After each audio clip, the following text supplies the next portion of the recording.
Okay, perfect. Welcome, everybody. We are going to be starting in a couple of minutes. My name is Miguel Martinez, and I have the privilege of co-hosting this wonderful young lady beside me to my left. I don't know for you guys, but Carol from the Dam. I like that you called me young, Miguel. I'm going to hold you to that. Are you kidding me? Yeah, I love it. Yeah, no. I know how to survive in this world. Yeah, you gotta love these things, right? Yeah. This is awesome. Excited for this event. Mm-hmm. Yes, it's always good. I look forward to the days when part of me says I look forward to when we can meet again in a school classroom or somewhere to have these meetings, and yet I think this is so much more accessible. I enjoyed not driving. Yeah, I know. To get there. Traffic was crazy logging into Zoom. Isn't it though? Always. I don't know which way I want this to go in the future, keeping everything virtual or moving to in person. I don't mind. So that's a good point, because I don't mind meetings virtual. I love meetings. Yeah. That's where change happens, right? When you can collaborate with other think tank people, right? And so, but actual presentations, I'm all for in person. There's an energy when it comes from the presenter into the audience, and your day just feels so much better from information. So yeah. When you speak on these screens, then you feel like, oh, is anyone listening? Are they paying attention, or does it just go into nowhere land? Yeah. Once again, welcome everybody, those who are logging in. This needs a little bit of elevator music in the background, huh? Yeah, did they put that on your to-do list of what you can do as MC for this meeting? No, they didn't. New features for the future. You definitely don't want me singing. I'll put a little bit of Shakira or something, but yeah, I'm not. I actually used to play the violin. Did you? Believe it or not, yeah, and I was very good at it. And then I got into breakdancing, and so I kind of like left that and pursued dance. And so yeah. Is this where we talk about weird instruments that we play? It is. Yeah, because I play the harp, but one of those things not very often, but it's an odd instrument, right? Not many people play the harp. Oh, wow. That's the yeah. What? Can you do that again? That's kind of entertaining. No. Nice try though. Nice try though, eh? Yeah. The things I can get you to do online. Oh, look at all these wonderful people logging in. Welcome everybody. Shall we say we wait on about 2 more minutes before we get started? Everybody's good with that? It's that traffic once again. It's actually the time it takes to find the link. And sometimes I get smart enough about putting it into my calendar, and other times you got to go back and find that old email and say, what link is it? Yeah. There was I did a presentation last year, and so embarrassed. I was like 5 minutes in, and I did some of my best jokes. I was laughing so much and whatever, and then I get a message, you're muted. So I'm like, you let me go 5 minutes doing some of my best work. It's like, you didn't let me know. But yeah. And then you were throwing, right? Oh yeah, you can't do the same jokes. It doesn't have the same comedic effect, right? And so yeah. So brilliant.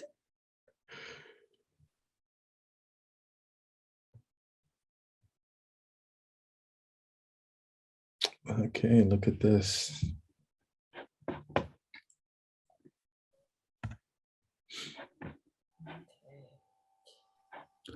Well, why don't I allow you, Miguel? I'll go off camera and allow you to start through some of these intro slides. That might give time people to find that link and join us. Absolutely. Thank you so much. Thank you for keeping me company, Carol. You're awesome. Well, ladies and gentlemen, my name is Miguel Martinez. I'm actually a steering member for the Erin Mills Connect. It's a wonderful organization, and it is our privilege to welcome every single one of you today. We are going to have an absolute blast of a time. I'm telling you right now, we have a wonderful guest speaker. She is amazing, and I'm going to go into her introduction a little later on. But for now, we are going to just to do a couple of intros things here and upcoming events, and we can go from there. So moving forward, let's see here. Let me just move this here. Okay. So my name again is Miguel Martinez. I'm actually president of MTC Life, and our today's guest speaker is Ann Douglas, and she is going to host a conversation, kind of a Q&A. It's a conversation about this post-pandemic as we starting to see the tail end, hopefully, of these things. There are a couple of announcements that we are going to go through, and again, future events, and where these funds and who's been hosting and helping us with these events as well. So, and now Erin Mills. So for those who don't know who or what Erin Mills Connects is, a couple of years ago, about 6 years ago, a couple of members, community members, just presidents of organizations, outreach programs, the DAM, and other community partners came together and really focused on making a change, specifically in the mental health spectrum of the Erin Mills area. And so we got working really quickly, organizing and building events for the community. And we started applying for certain grants. And as the organization kept growing, we kept getting funded, and we've been seeing nothing but growth. And our projections are absolutely amazing when it comes to reaching out to youth, children, and teenagers, and especially the parents. And during this time, like again, navigating these strange waters of the pandemic, this is where Erin Mills can help by bringing you resources like today's speaker, who will be helping us navigate through some of these times. It is my pleasure to introduce this wonderful, wonderful person. And now let me tell you who she is. And I am blown away by her intro here. We welcome Ann Douglas. Ann is not a stranger to our community. Now, her books, they include Mother of All Baby Books, Happy Parenting, Happy Kids, and Parenting Through the Storm. Ladies and gentlemen, please give Ann a big, huge, massive applause as we now hear from her. And I will now make her the spotlight for everybody. There you go, Ann. Thank you so much. It's not intimidating at all now, having a giant version of myself on the screen. So I think we've all been through that a few times on Zoom. Well, anyways, it is great to be back with everybody. I was trying to do the math and remember when we first met. And as you all know, at this point in the pandemic, it's all a blur. It was like pre-pandemic times, right?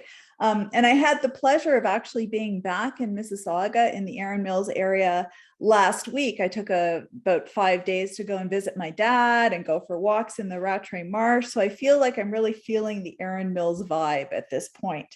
So just in terms of how I'm going to use my chunk of time this afternoon, I'm going to speak for a couple of minutes and just, share some reflections and some of the learning that I've been doing over the course of the pandemic.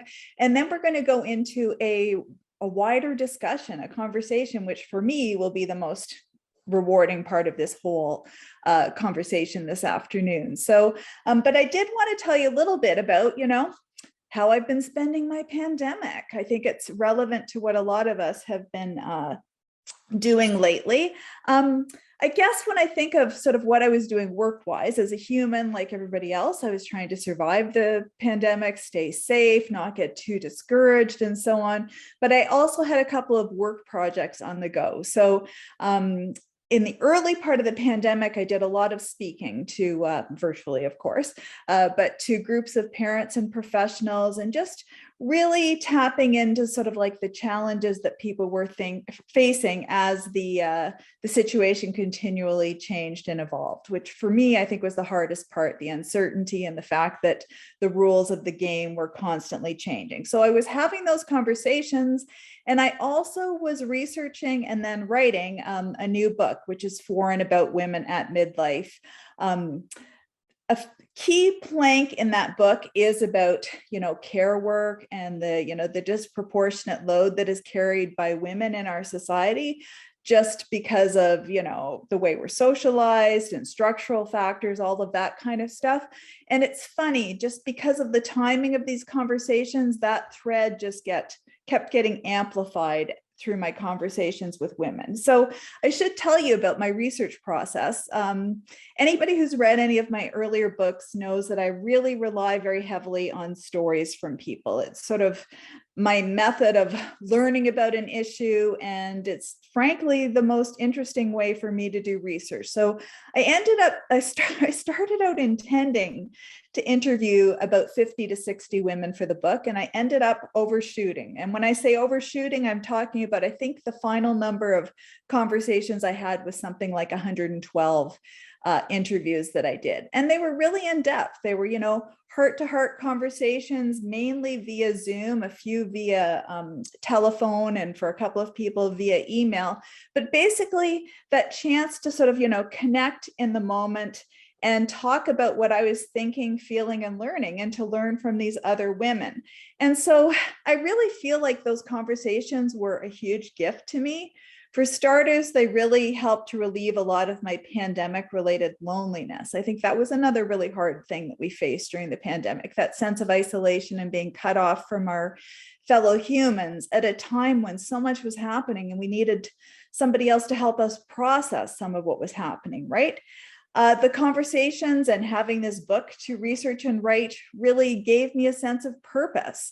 I really dove into the research. I think I read about 100 books and about 1,000 journal articles. So I just had like layers and layers of information passing through my head.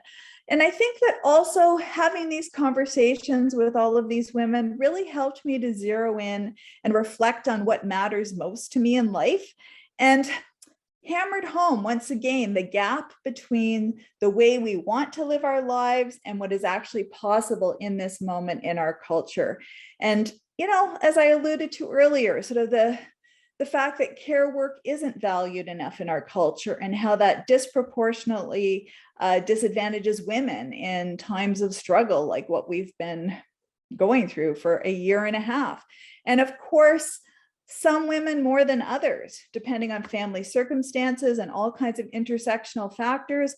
I think we have to really emphasize that as well, that, some people have felt almost crushed and other people have come through relatively unscathed. So we have to be mindful that even if we ourselves perhaps haven't felt quite that same load, that many people that we know, care about, and live alongside have really had an extremely difficult time. So those conversations were really meaningful to me. And I wanted to share a little bit with you about some of what I was hearing during those conversations. And you have to bear in mind, I'm only taking a couple of minutes to talk about this now. And, I wrote 77,000 words about it. I know the word count because I just handed in the book in September. So I'm just going to be touching upon some of the key themes because I want to use those themes as a launching pad to our own conversation this afternoon. So I think the first observation I wanted to share with you is how the pandemic wasn't like a monolithic experience. It's not like it's been 18 months or 20 months now, I guess, of the same thing. It's been a situation that's constantly been evolving and changing. And I think that's been part of the challenge. In the early days, there was such a beautiful sense of, we can do this. We can look out for one another. We can keep one another safe. I often think about the difference between the early days when, we were banging pots and pans in the street to celebrate healthcare workers, and some of the unfortunate ways healthcare workers are being stressed out, burnt out, and sometimes confronted with demonstrations in their workplaces. It's been a very big shift, right? I often think about in the early months spotting this beautiful sign at the side of the road in my neighborhood, and it just said, "Thank you, everyone." The last time I drove by that sign, I noticed that it had been faded by the weather and with time. And I feel like a little bit of the shine of our optimism and hope has been eroded a little bit as well. That sign has been badly faded. And I think that a lot of us at this point in the pandemic are feeling a really big sense of exhaustion, and not just sort of like physical tiredness, but I feel like a lot of emotional tiredness. Some people talk about it in terms of burnout. Some people talk about it in terms of existential exhaustion. I mean, it's not coincidental that right now we're also going through a climate emergency and there's a major climate summit happening. So people are thinking a lot and talking a lot about the really big questions. And of course, we're heading into winter again, and we just don't know what the months ahead are going to have in store for any of us, right? So I think that we also have to acknowledge the fact that we're dealing with the fallout of a prolonged period of physical distancing. I mean, normally as humans, when we're stressed out, we come together, and that wasn't possible for a long, long time. It's much more possible now, but there still are some restrictions. Like when I saw one of my kids last week for the first time in the pandemic, I had to ask my own kid if I could hug him before I could hug him, just to make sure that I was keeping him safe. He has some pre-existing health conditions, but it felt really weird. And so much of this has felt really weird. So that came up a lot in my conversations with other women over the entire course of the pandemic, how strange it felt, and how they were trying to find safe ways to stay connected and to feel their connection to their families and friends and the village as a whole. But it was often really, really hard. And now we have to, of course, talk about role conflict, which if anybody was there back in 2019, when I spoke in person to your community, we talked about role conflict, that feeling like one of your roles in life is colliding with another one of your roles in life, and it's all spilling over together into this messy, messy puddle. And I mean, isn't that just basically the definition of what the pandemic has been like for so many people? I often think about parents of young children trying to do their jobs from home with a toddler dive bombing them. I remember one call I was on, it was to a workplace group, and somebody said, "You know what? Today I just give up. I'm giving my child a cup of flour to play with on the floor, to finger paint with while I do this work call, because I have just literally run out of options and creativity." So I think that there has been, a lot for people to try to navigate and juggle. And this isn't just a personal failing. This is a systemic issue that existed before the pandemic, and that has just become, so much more clear that it is something that we need to talk about and deal with as a culture, right? So a lot of the reading I did while I was writing my book did relate to the whole issue of care work, because this just kept bumping up against every conversation I was having with different women. I remember one woman I spoke to said that she was doing elder care in her home because she had her older mother living with them. She had young school-aged kids. She was trying to do remote learning. She was trying to run her own business. It's just like it was constant and perpetual. And so, she'd be working all kinds of wild hours around the clock, just trying to sort of figure out how she could make it all work. And the answer was, it was too much. It's not like she could magically clone herself.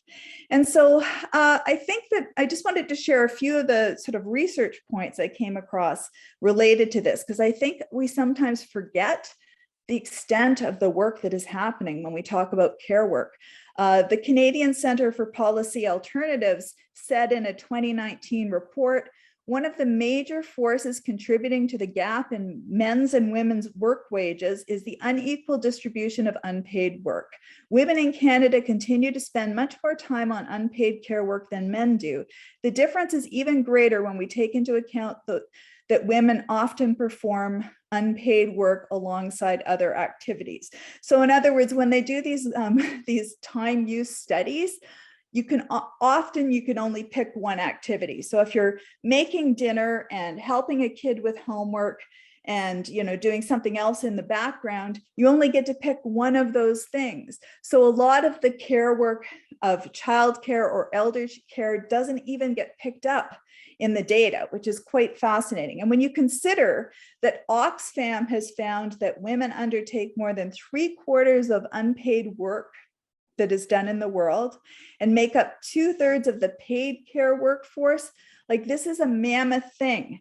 They have valued that work, get this, at $10.8 trillion annually, the value of that unpaid care work, which is 3 times the size of the world's tech industry. So people think that tech is a big deal. Now triple that. That's what unpaid care work looks like. And the fact that it is often treated as non-work means that it's invisible in terms of government agenda and planning. We often think of things like childcare as an expense, when really it's an investment and we should be treating it as a social investment. So we are making some progress on this front, thanks, I think, to the impetus posed by the pandemic.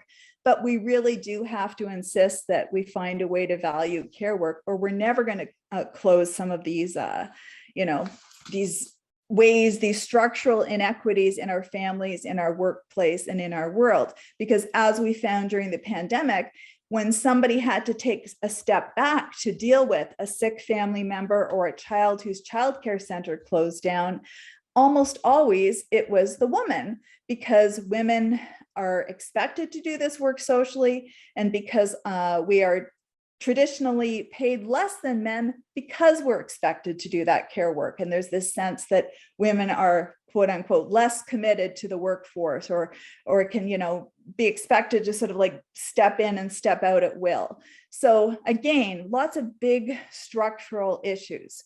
Now, in terms of the kind of things that I have been reflecting on over the course of the pandemic, and that I hope that we can talk about as we move to our broader conversation in a moment, I thought I'd tell you the questions that I've been asking myself the most and share some of my thinking and learning about that. And then I'm going to ask you, the group, those same questions, and hope that some of you will be willing to sort of chime in, come on camera, share some of your thinking, your experiences, and so on. So the first question that I've been pondering a lot is, what have I learned about myself over the course of the pandemic? I don't know about you, but I can't think of a time in my life where I've learned as much or I've grown as much as a human as during the past year and a half, with the possible exception of the year when I was a toddler, because I did learn to walk and talk that year. So that was another big year for me. But I think second to that, this one has been pretty life-changing. So what are some of the things that I've learned about myself? Well, a big one is I'm not nearly as introverted as I thought I was. At first, I thought, I have to stay home and, stay safe in my house. Well, I kind of do that a lot of the time anyways, so that's not going to be a big change. But but having the choice to leave your house and go and hang out with other people, or go to a restaurant, or do all these other things, versus just deciding you didn't want to do that, that's two very different things, as we all figured out. So I have recognized that I do get lonely, and I do need to energize with human contact, just maybe not 12 hours a day of human contact, but definitely seeing real humans on a regular basis. I also learned that I have a long way to go in my journey of being the kind of person I want to be, not just caring about democracy and social justice, but actually living those principles in a fierce and fearless way every single day of my life, investing my time, my energy, and my other resources in ways that truly walk the walk. So I've really been doing a lot of thinking and learning on that front. The second question I've been considering a lot is, what are the moments when I'm most likely to have the greatest sense of meaning, connection, and joy in my life? And how can I get more of those kind of moments moving forward?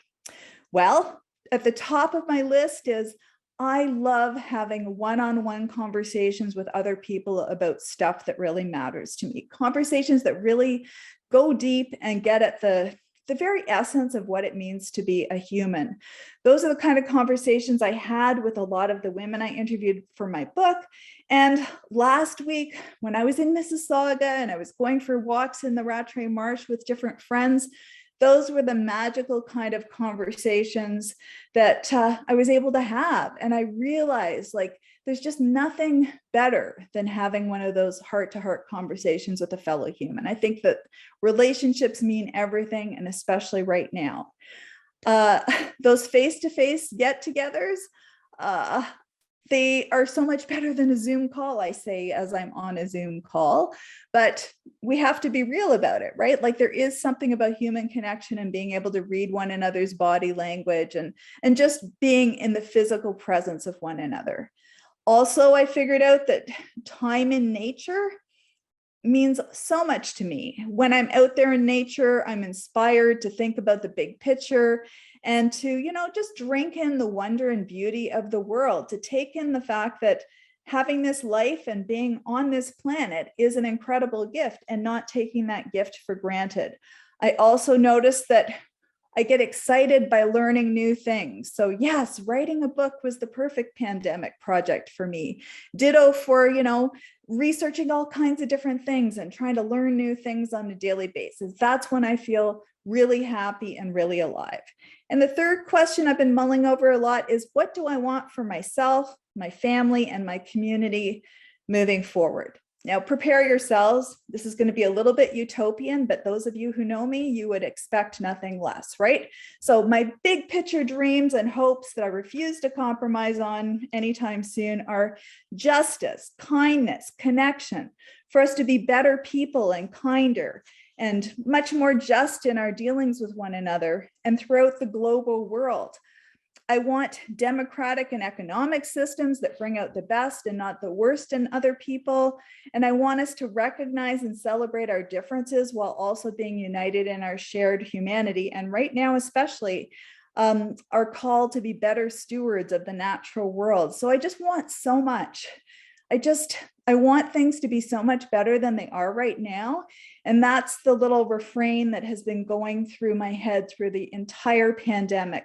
Why aren't things better than they are? And what can I do to try to nudge that needle in the right direction? So I realize that's a little bit passionate, but I feel very passionately about this. So now I would like to just reflect those three questions back to you. So here are the three questions.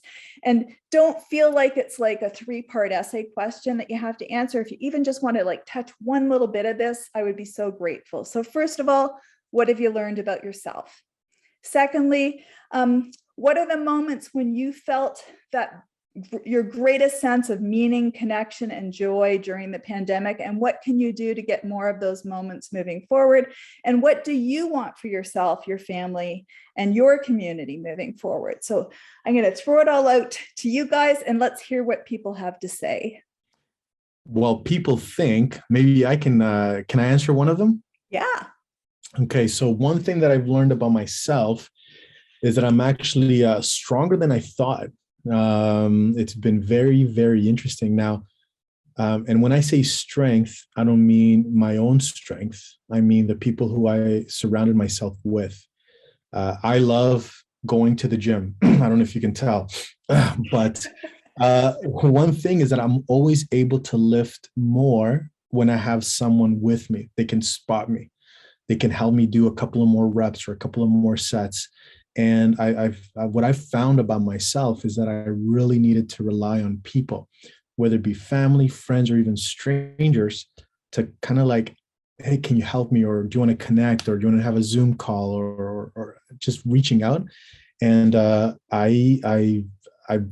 anyways, it's they giving me strength. And I've had a good year and a half. I mean, if I could go back, obviously pandemic wouldn't be here, but because of the people, the village, I was able to get through it. So, yeah. That's great. And what a lovely metaphor, the idea of having somebody spot you so that way, the heavy weight doesn't come crushing down on your head. I could see that being a real incentive in the gym, but also in real life, because there are days when life throws a lot at us and we're not meant to sort of respond to that on our own. So me, I'm not a shy person. I'm the guy that will buy a goldfish and take the goldfish for a walk, right? Just to start conversation. That's me. I'm crazy like that. But what about for those people? So I think the overall theme here is that we need each other, right? Together Yes. we're better. And so how about those people who are not as coming forward asking for help, or they're kind of shy or fear rejection? What advice do you have for Yeah. those parents or children that we are caregiving for? Right. I think we all have our own preferred mode of connection. Like, for some people it's text messaging, for other people it's a phone call, for other people it's a Zoom call. And I think there's a point in the pandemic where we all just got exhausted with Zoom calls. So then people who hated the phone started wanting to talk on the phone just to give their eyeballs a break. But even just, in community, having conversations ahead of time about what you feel comfortable about. And I often think about, when my kids were younger and a number of them were struggling with sort of, mental health or other challenges. And one of my kids had sort of like, almost like you'd say, a low stamina for a lot of social activity. So if we planned something for him to do with another kid, you'd never make it an all-day event because he just couldn't handle that. So maybe 20 minutes of quality togetherness, and that fills that person's well. So I'd think about, what do I need? What does the other person need? And how can we find some kind of a fit, whether that means the time of the day, the mode of connection, who I want to connect with? Because there's sometimes I just want to have a random conversation with somebody who makes me laugh. And then there's other times that, I'm annoyed with the universe and I need that person who will say, you are so right. I am totally on your side, and validate every unreasonable thing I say. So we all have like a suite of different people that fill different roles in our life. My poor husband gets to walk with me twice a day. And so he gets to fill a lot of those roles by default, like it or not. You are absolutely amazing. It is always great to hear from you. You have such wonderful insight. You are a book writing monster. So keep them coming. Absolutely keep them coming. Thank you.